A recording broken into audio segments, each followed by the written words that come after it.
আমি অধ্যাপক বেলায়েত হোসেন সিদ্দিকী, বঙ্গবন্ধু শেখ মুজিব মেডিকেল বিশ্ববিদ্যালয়ের হেড অ্যান্ড নেক সার্জারি ডিভিশনের প্রধান এবং নাক কান গলা বিভাগের চেয়ারম্যান।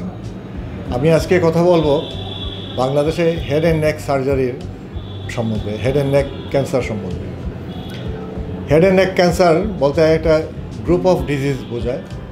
এটা নাক কান গলা মধ্যে যে সমস্ত ক্যান্সার হয় সেই সমস্ত ক্যান্সার, যেমন ল্যারিঞ্জিয়াল ক্যান্সার, ফেরিঞ্জিয়াল ক্যান্সার, সাইনাসের ক্যান্সার, থাইরয়েডের ক্যান্সার বা সেলিভারি গ্ল্যান্ডগুলির ক্যান্সার, এই সমস্ত ক্যান্সার সহ খাদ্যনালীর উপরিভাগের ক্যান্সার।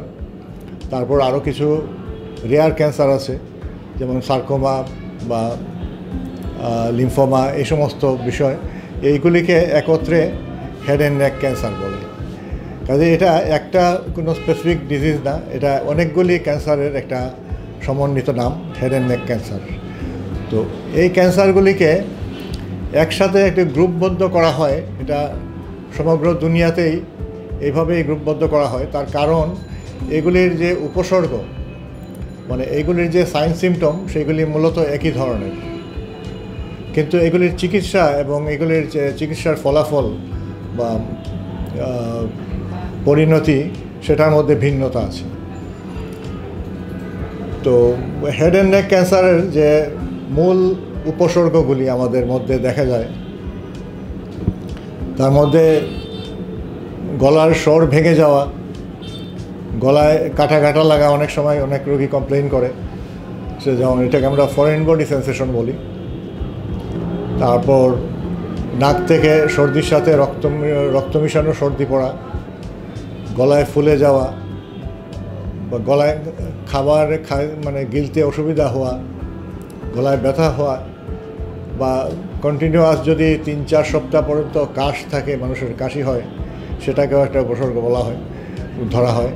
তো এই সমস্ত উপসর্গগুলি নিয়ে সাধারণত রোগী আমাদের কাছে আসেন।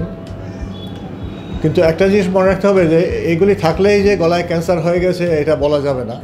কিন্তু এইগুলি যদি থাকে তাইলে একজন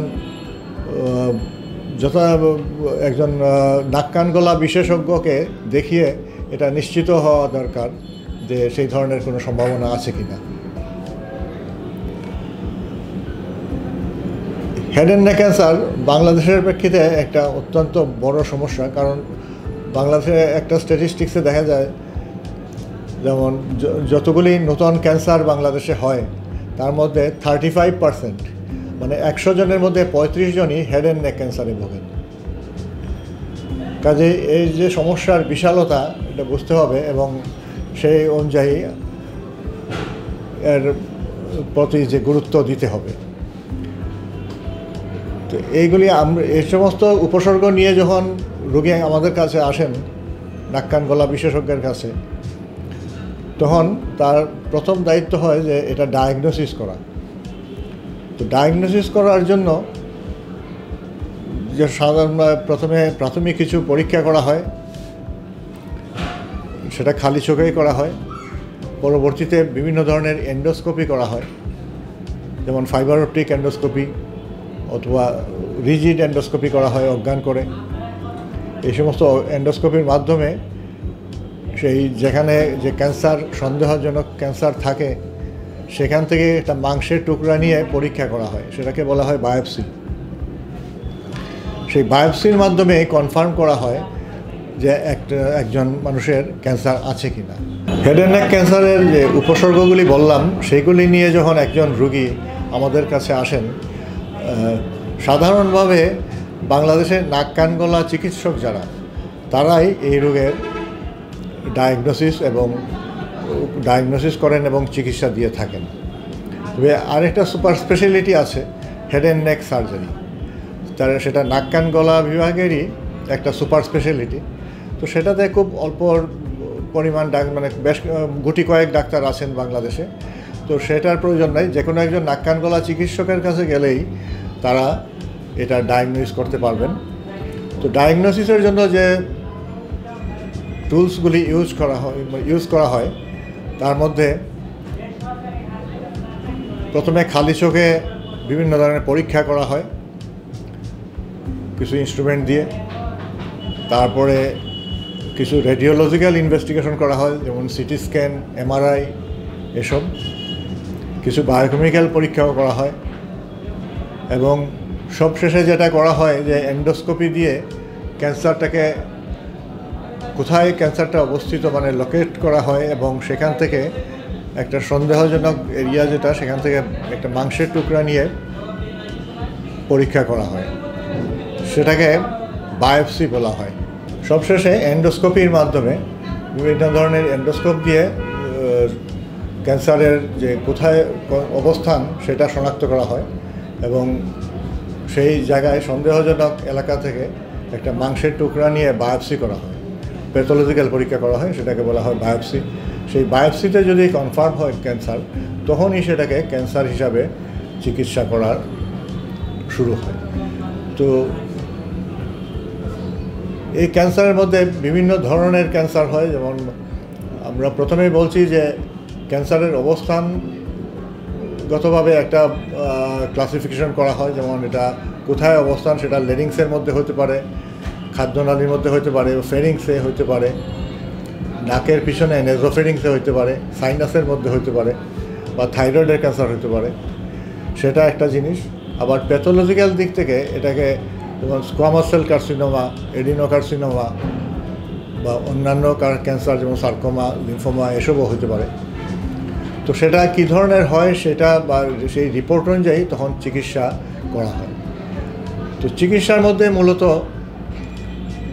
কয়েকটা মডেলিটি আছে ক্যান্সার চিকিৎসার। সেটা প্রথমত সার্জারি বা অপারেশনের মাধ্যমে ক্যান্সারটাকে রিমুভ করা হয়। তারপর আরেকটা মডেলিটি হলো রেডিওথেরাপি, সেটা একটা মেশিনের মাধ্যমে একটা বিশেষ ধরনের রে দিয়ে সেই ক্যান্সার কোষগুলিকে ধ্বংস করা হয়। আরেকটা মডেলটি হচ্ছে কিমোথেরাপি, সেটা ইনজেকশনের মাধ্যমে রোগীর শরীরে ইনজেকশন পুশ করে এক ধরনের কিমোথেরাপি এজেন্ট, সেটাও ক্যান্সার সেলকে ধ্বংস করে। এছাড়া আরও আধুনিক কিছু মডেলিটি আছে, যেমন টার্গেট থেরাপি, বা তো সেইগুলি আমাদের দেশে খুব বেশি প্রচলিত না এবং ব্যয়বহুলও। তো এই তিনটা মডেলিটি যেটা বললাম, সার্জারি, রেডিওথেরাপি এবং কেমোথেরাপি, এই তিনটাই আমরা মূল মডেলিটি হিসাবে, মডেলিটি মিনস এইগুলি চিকিৎসার টুলস, এইগুলি দিয়ে চিকিৎসা করা হয় ক্যান্সারকে। তো ইন্টারেস্টিং হলো যে ক্যান্সারগুলি যদি, হেড অ্যান্ড নেক ক্যান্সার যদি প্রাথমিক পর্যায়ে ধরা পড়ে, তাহলে কিন্তু এটা চিকিৎসা দিয়ে পরিপূর্ণভাবে নিরাময় সম্ভব। আর আরেকটা সাইড হচ্ছে যদি এটাকে মানে এইগুলি কিন্তু প্রিভেন্টেবল ক্যান্সার, এইগুলিকে আমরা বিভিন্ন আমাদের অভ্যাস পরিবর্তনের মাধ্যমে, বিশেষ করে ধূমপান পরিহারের মাধ্যমে আমরা কিন্তু এই ক্যান্সারগুলিকে আমরা প্রতিরোধ করতে পারি। যে ক্যান্সার এগুলি যদি কেউ মানে একটা সমাজে যদি ধূমপান পরিহার করা হয়, তাহলে এই ক্যান্সারগুলির প্রাদুর্ভাব কমে যায়। হেড অ্যান্ড নেক ক্যান্সারগুলি কিন্তু প্রতিরোধযোগ্য ক্যান্সার, এগুলিকে আমরা আমাদের অভ্যাস পরিবর্তনের মাধ্যমে, খাদ্যাভ্যাস পরিবর্তন বা বিশেষ করে ধূমপান পরিহারের মাধ্যমে প্রতিরোধ করতে পারি। একটা সমাজে যদি ধূমপান পরিহার করা হয়, সেই সমাজে হেড অ্যান্ড নেক ক্যান্সারের প্রাদুর্ভাব কমে যায়। আবার যেমন অনেকে সমাজে অ্যালকোহল জাতীয়, মাদক জাতীয় জিনিস তারা হয়তো খাওয়ার অভ্যাস আছে, সেই সমস্ত সমাজে আবার কিছু ক্যান্সারের প্রাদুর্ভাব দেখা যায়, যেটা যারা অ্যালকোহল খান না তাদের মধ্যে হয় না। এছাড়াও আরও কিছু কিছু খাদ্যাভ্যাস আছে, তো সেগুলি আমরা যদি মেনে চলি সেটা প্রিভেন্টেবল, এবং এটাই ইন্টারেস্টিং সাইড যে এটাকে প্রতিরোধ করা যায়। আর প্রাথমিক পর্যায়ে যদি ধরা যায়, এটা যদি শনাক্ত হয় হেড অ্যান্ড নেক ক্যান্সার, তাহলে কিন্তু সম্পূর্ণভাবে নিরাময় সম্ভব। ক্যান্সারের ক্লাসিফিকেশন করা হয় স্টেজ 1, স্টেজ 2, স্টেজ 3, স্টেজ 4 এভাবে। তো স্টেজ 1-এ যদি ক্যান্সারটা ধরা পড়ে, তাইলে কিন্তু এটা অপারেশনের মাধ্যমে অথবা শুধু রেডিওথেরাপির মাধ্যমে এটা পরিপূর্ণ নিরাময় হয়ে যায়। কিন্তু যখন এটা অ্যাডভান্স স্টেজে চলে যায়, তখন এটার চিকিৎসা অত্যন্ত জটিল হয়। এটার জন্য অপারেশন করা লাগে, অত্যন্ত বড় ধরনের অপারেশন করা লাগে। আবার সেটার সাথে রেডিওথেরাপি যোগ করা হয়, অনেক সময় সেটার সাথে কেমোথেরাপিও যোগ করা হয়। এটা ক্যান্সারের যে চিকিৎসাটা অত্যন্ত ব্যয়বহুল হয়ে দাঁড়ায় এবং ফলাফলটাও আশানুরূপ হয় না। তো এখানে আমি যারা আজকের এই অনুষ্ঠান দেখছেন তাদেরকে অনুরোধ করব, তারা যেন সমাজে এই মেসেজটা অন্তত পৌঁছিয়ে দেন যে এই ধরনের উপসর্গ যদি কারোর মধ্যে দেখা যায়, তারা যেন একজন নাক কান গলা চিকিৎসককে দেখি অন্তত নিশ্চিত হন যে তার এই ধরনের সমস্যা আছে কি না।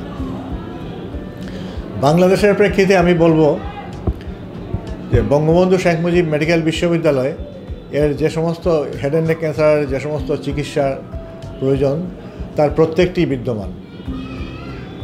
এখানে আমরা এন্ডোস্কোপ দিয়ে ক্যান্সার ডায়াগনোসিস করি, আমরা বিভিন্ন ধরনের সার্জারি করি, সেটা ওপেন মেথডে সার্জারি করা হয়, এন্ডোস্কোপিক সার্জারি করা হয়, এন্ডোস্কোপির মাধ্যমে লেজার সার্জারি করা হয় এবং সেটা আন্তর্জাতিক মানের অপারেশন করা হয়। রেডিওথেরাপিও বাংলাদেশে দেওয়া হয়, কিছু সেন্টার আছে, প্রাইভেট সেক্টরেও কিছু সেন্টার এখন ডেভেলপ করছে। তো তার মধ্যে আমাদের যেমন মহাখালী ক্যান্সার হাসপাতাল, তারপর বিভিন্ন মেডিকেল কলেজে, ঢাকা মেডিকেল কলেজেও একটা ক্যান্সার সেন্টার আছে, তারাও ওখানেও রেডিওথেরাপি দেওয়া হয়। এছাড়া বাংলাদেশে আরও কিছু মেডিকেল কলেজ আছে, যেমন Chittagong medical college, Sylhet medical college, এই ধরনের পুরানো মেডিকেল কলেজগুলিতেও ক্যান্সারের চিকিৎসার সুযোগ আছে। বঙ্গবন্ধু শেখ মুজিব মেডিকেল বিশ্ববিদ্যালয়ে হেড অ্যান্ড নেক ক্যান্সারের জন্য একটি বিশেষ ইউনিট গঠন করা হয়েছে, সেটাকে head and neck surgery division নামে আখ্যায়িত করা হয়। সেটা 2010 সাল থেকে কাজ করছে এবং এই ইউনিটে শুধুমাত্র হেড অ্যান্ড নেক ক্যান্সারের চিকিৎসা করা হয় এবং এখানে নিয়মিত বিভিন্ন ধরনের আন্তর্জাতিক সেমিনারের আয়োজন করা হয়, যেখানে বিদেশি চিকিৎসকরা আসেন, তাদের সাথে বিভিন্ন যে নলেজের ইন্টারাকশন হয় বা তারাও এখানে চিকিৎসা করেন। অনেক সময় আমাদের চিকিৎসকরাও বিদেশে যান, বিভিন্ন ধরনের অভিজ্ঞতা অর্জন করেন। এখানে আমি বলবো যে বঙ্গবন্ধু শেখ মুজিব মেডিকেল বিশ্ববিদ্যালয়ের হেড অ্যান্ড নেক সার্জারি ডিভিশনে যে চিকিৎসা দেওয়া হয় সেটা আন্তর্জাতিক মানের এবং এখানে আমরা আরেকটা দায়িত্ব পালন করছি যে বাংলাদেশে যেহেতু হেড অ্যান্ড নেক সার্জন তৈরি করতে হবে, তো শুধু নাক কান গলার চিকিৎসক যারা আছেন তারা তো বঙ্গবন্ধু শেখ মুজিব মেডিকেল বিশ্ববিদ্যালয়ে প্রশিক্ষণ নেন। এছাড়া হেড নেক সার্জারি ডিভিশনে একটি head and neck advance clinical fellowship শুরু করা হয়েছে হেড অ্যান্ড নেক সার্জারির উপর।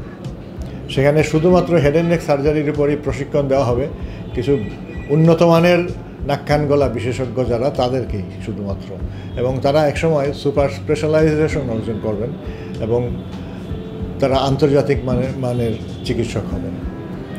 হেড অ্যান্ড নেক ক্যান্সারের যে উপসর্গগুলি, তার মধ্যে প্রধান উপসর্গ গলার স্বর ভেঙে যাওয়া, গলায় কাটা কাটা লাগা বা ফরেন বডি সেন্সেশন যেটাকে বলা হয়, গলায় কাশি হওয়া, সেটা যদি 3 সপ্তাহ অধিক কন্টিনিউ করে, নাক থেকে রক্ত পড়া বা নাকের সর্দির সাথে মিশানো রক্ত পড়া, গলার কোনো অংশে ফুলে যাওয়া, সেটা ভিতরের দিকে হতে পারে বা গলার বাইরেও হতে পারে,